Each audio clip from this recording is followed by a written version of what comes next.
Imagine this. You're standing in a bookstore, fingertips grazing the spines of glossy hardcovers. Unleash your potential, conquer your limits, become unstoppable.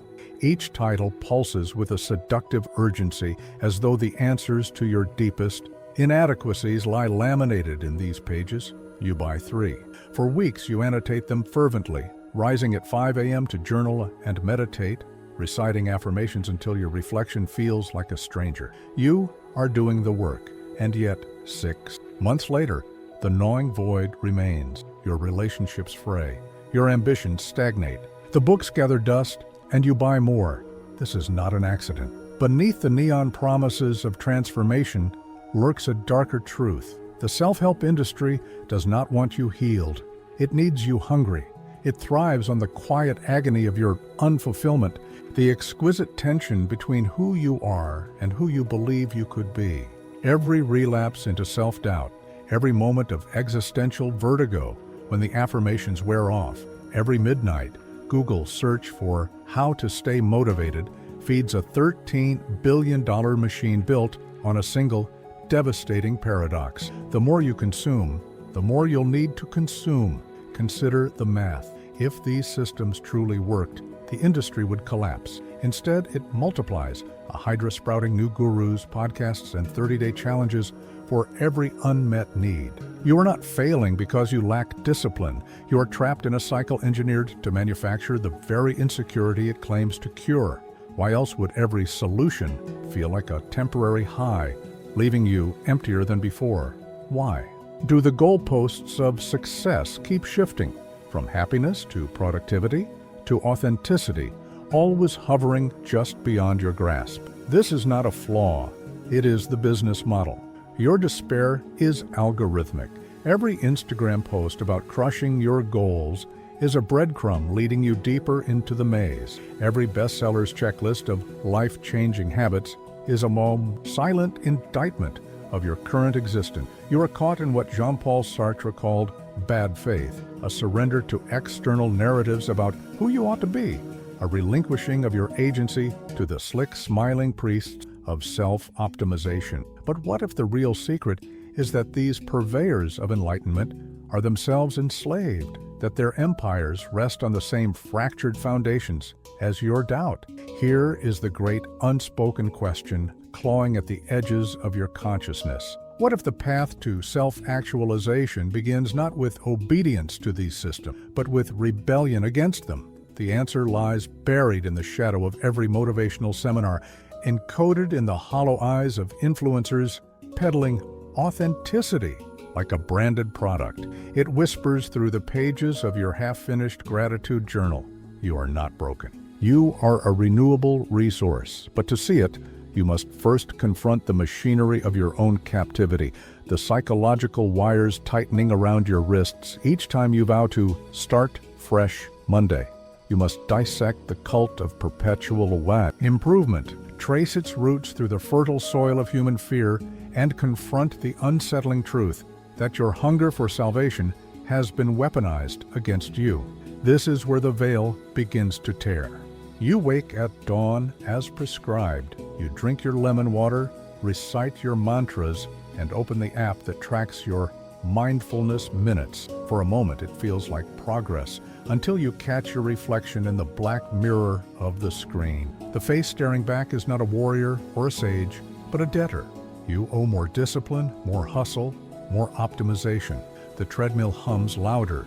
You run faster. The horizon recedes. This is not self-improvement. This is spiritual rent, the machinery.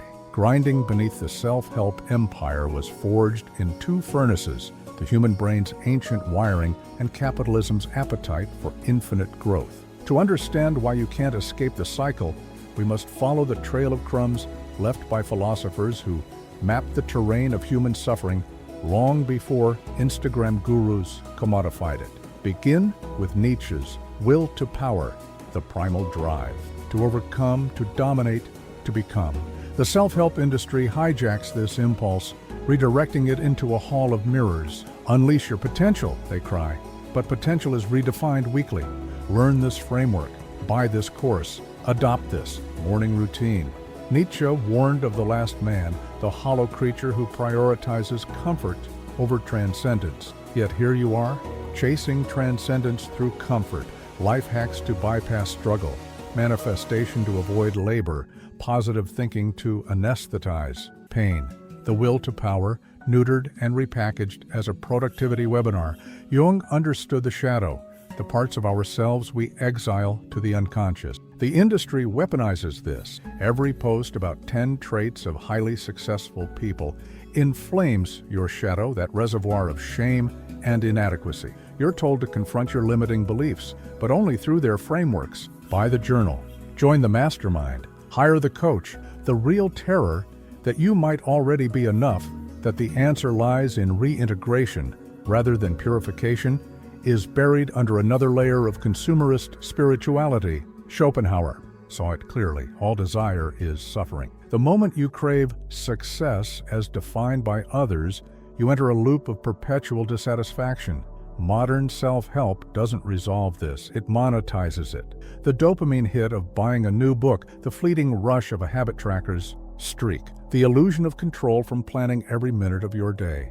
These are opiates for the ache of existence. But unlike religion, which at its best urged surrender to something greater, this new creed demands you worship yourself, a self perpetually falling short of its own ideals. Enter the dopamine economy. Social media algorithms, the pulsing heart of the self-help industrial complex, are designed to exploit what B.F. Skinner called variable reinforcement schedules. Like lab rats pressing levers for unpredictable rewards, you scroll through endless success stories. Each "I turned my life around" post a potential jackpot. Maybe this testimonial will be the one. Maybe this course will click.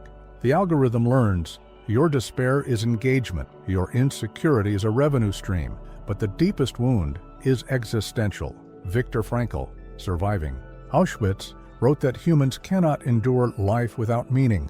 The self-help industry offers a counterfeit solution: create your purpose. Yet this purpose invariably aligns with capitalist metrics, monetizable passions, personal brands, side hustles. Sartre's bad faith mutates here. You pretend your enslavement to metrics is authentic living, that your exhaustion is alignment with your true self. The lie is airtight. To question it risks annihilation. For who are you without the grind?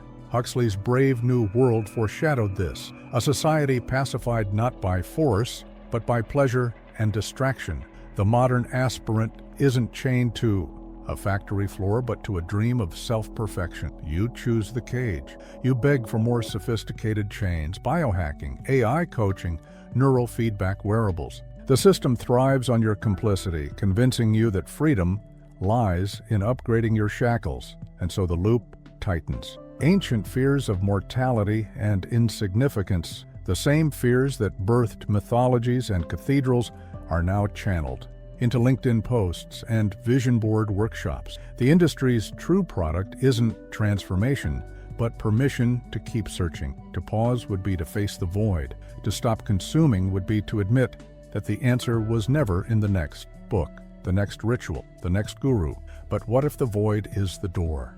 You're at a dinner party when it happens. Someone mentions their 30-day detox from negative thoughts. Another boasts about neurohacking their sleep. The conversation curdles into a competition of who's more optimized, more evolved. You laugh, but your chest tightens. Later, scrolling in bed, you see a post: if you're not growing, you're dying. You book a $2,000 retreat. You cancel plans with a friend to protect your energy. You don't notice the slow erosion, how the self-help gospel is, severing you from the messiness of being human. This is the silent coup. The consequences of this cycle are not mere personal stumbles. They are tectonic shifts in how we relate to ourselves and others. Cognitive science reveals a brutal irony. The brain interprets constant self-improvement as a threat, triggering the same cortisol response as physical danger. Every time you fixate on fixing yourself, you activate neural pathways that equate your existence with a problem to be solved. Over years, this rewiring manifests as chronic anxiety, a baseline hum of inadequacy mistaken for ambition. Consider the sunk cost fallacy, which binds you to failing strategies simply because you've invested so much. You cling to bullet journals and vision boards long after they've stopped working, terrified that abandoning them would mean your past suffering was meaningless. Meanwhile, the availability heuristic distorts your reality. Viral stories of overnight success, carefully curated by algorithms, make extraordinary outcomes seem commonplace, rendering your mundane but meaningful progress invisible. You dismiss the love you've nurtured, the small acts of courage, the quiet joys. None fit the template of transformative triumph. Culturally, we've entered what philosopher Byung-Chul Han calls the burnout society, a world where self-exploitation is recast as virtue. The Protestant work ethic, once tied to communal salvation, now serves individualistic grandeur. You grind not for God, but for your future self. A spectral tyrant who's always disappointed. Relationships become transactional. Partners are accountability buddies. Friends become networking opportunities. Children become legacy projects. The French sociologist Émile Durkheim's anomie, a collapse of social bonds, festers here, as communal rituals are replaced by self-care routines performed in isolation. Neurologically, the damage is profound. The dopamine spikes from crossing off habits on your tracker mirror addiction patterns, conditioning you to seek validation in metrics rather than lived experience. Each completed task is a hit, each missed day a withdrawal. Over time, the brain's reward circuitry narrows. You lose the capacity to savor unstructured moments, to bask in the existential richness of a walk without a podcast, a meal without a mindful eating checklist. The poet Mary Oliver's question, "Tell me, what is it you plan to do with your one wild and precious life?" becomes incomprehensible. Wildness cannot be tracked, preciousness defies KPIs, but the most perverse consequence is the erasure of the present self. Like Orpheus forbidden to look back, you're told to keep your eyes on the horizon. Just manifest, hustle. Future you will be grateful, yet this future is a mirage. As Kierkegaard observed, life can only be understood backwards, but it must be lived forwards. By treating the present as a defective prototype for some polished tomorrow, you become a ghost in your own life. The child's laughter you half heard while drafting a life purpose statement, the sunset you ignored to optimize your schedule, the conversation you rushed to get back to productive mode, these are the casualties. You're haunted by a vague sense of theft, unable to pinpoint what's missing. The industry's crowning achievement?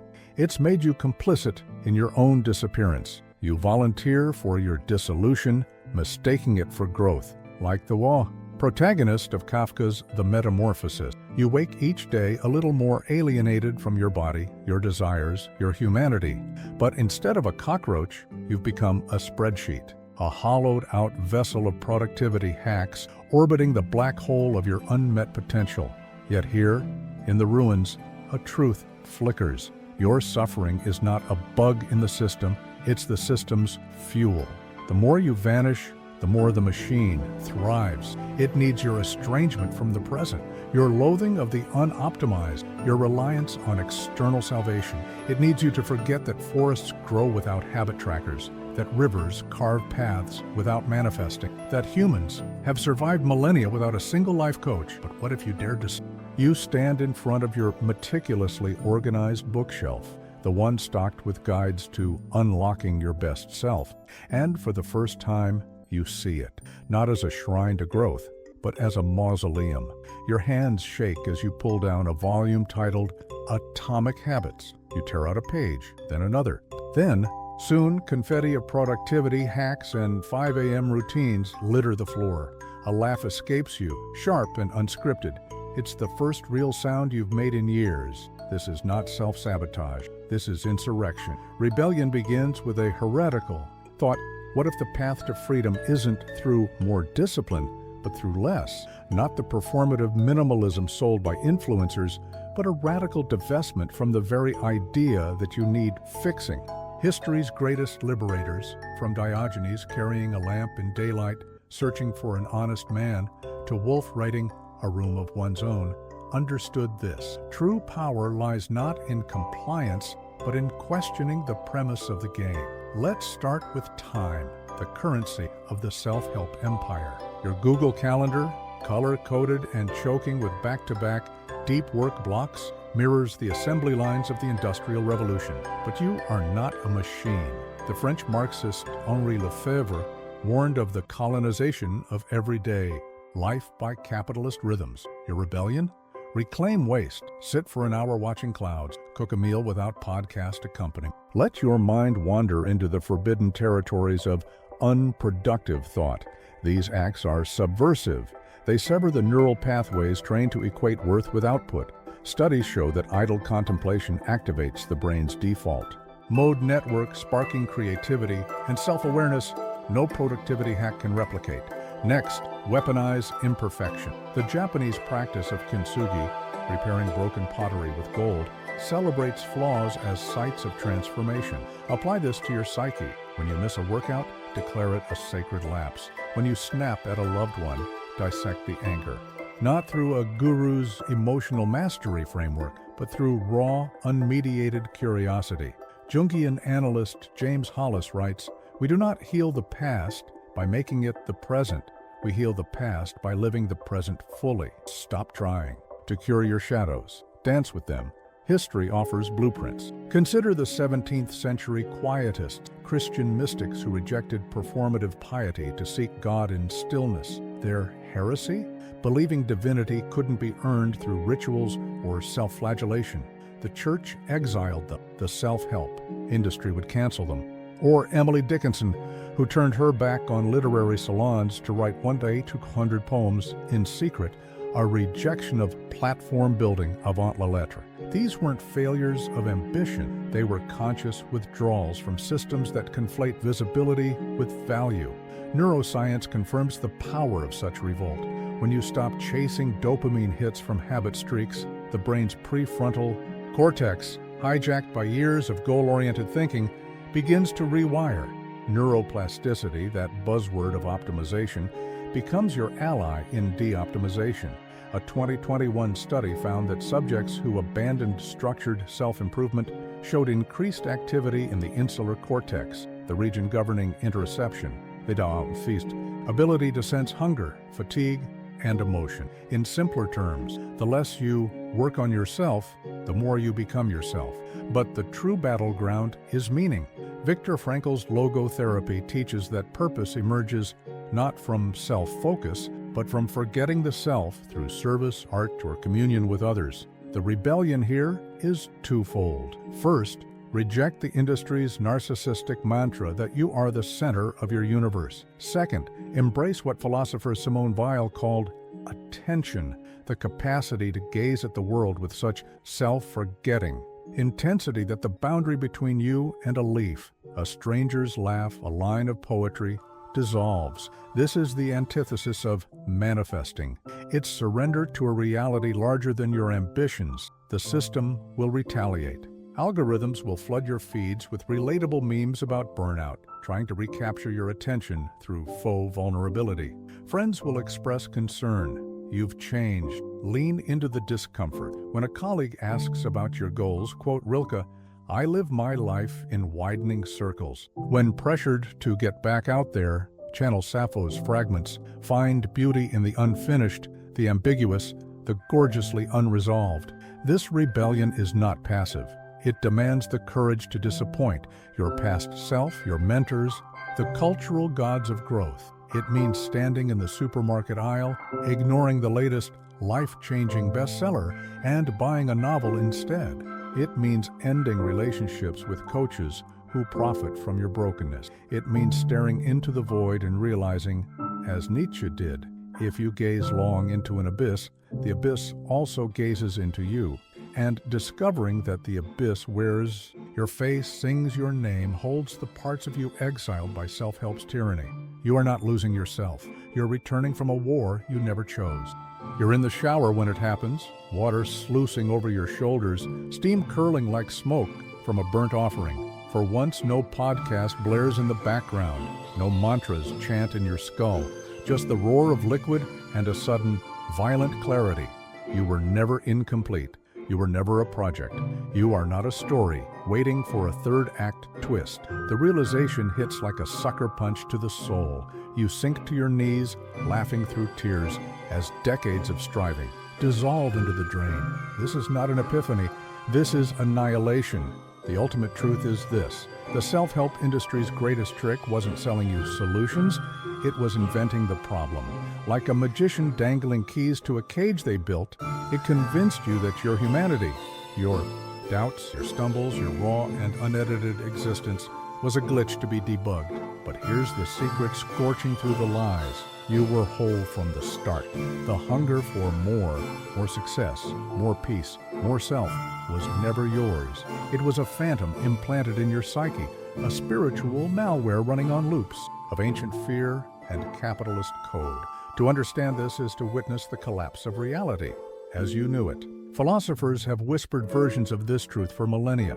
The Buddha called it sunyata, emptiness, the recognition that craving itself is the root of suffering.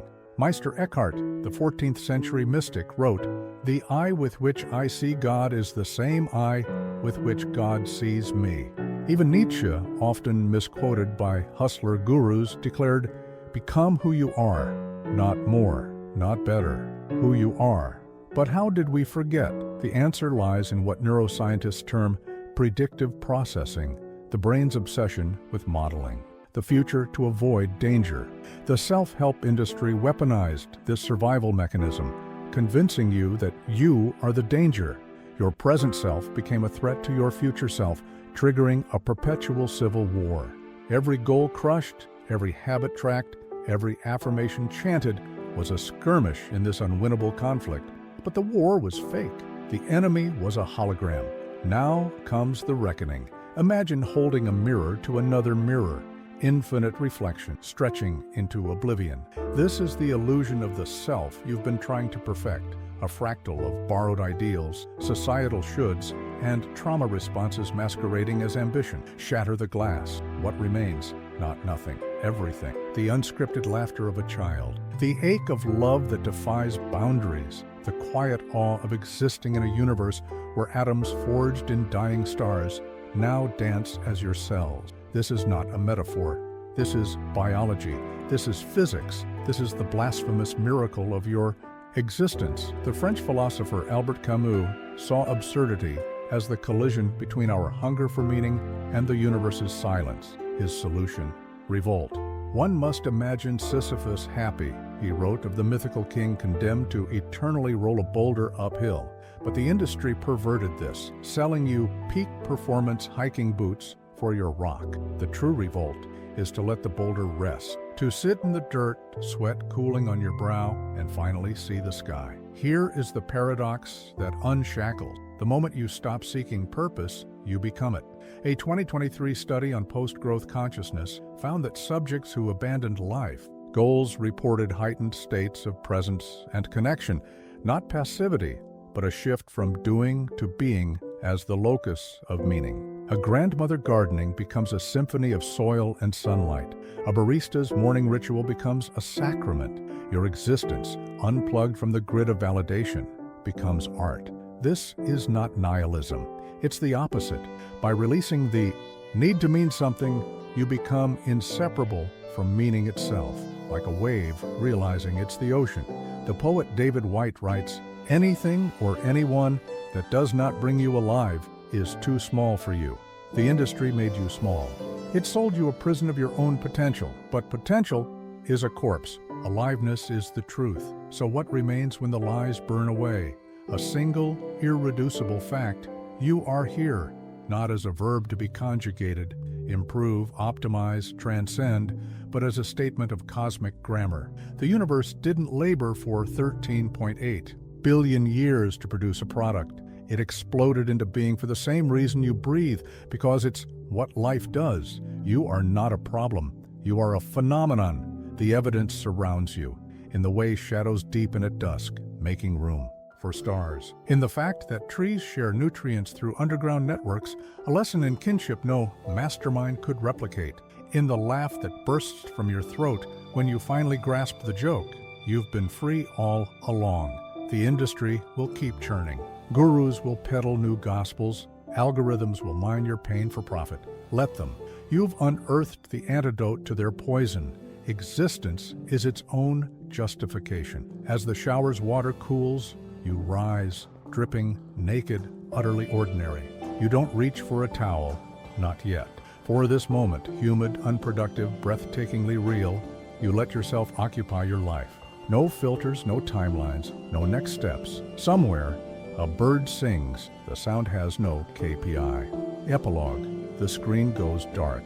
The video ends, but the room feels different, charged, as if the air itself has been reoriented. You notice the weight of your body in the chair, the play of light through the window, the faint hum of traffic that once annoyed you, but now sounds like life's ragged breath. There are no calls to action here, no worksheets, no affiliate links, only this silent invitation. Live as if you've already arrived. The choice, as always, is yours.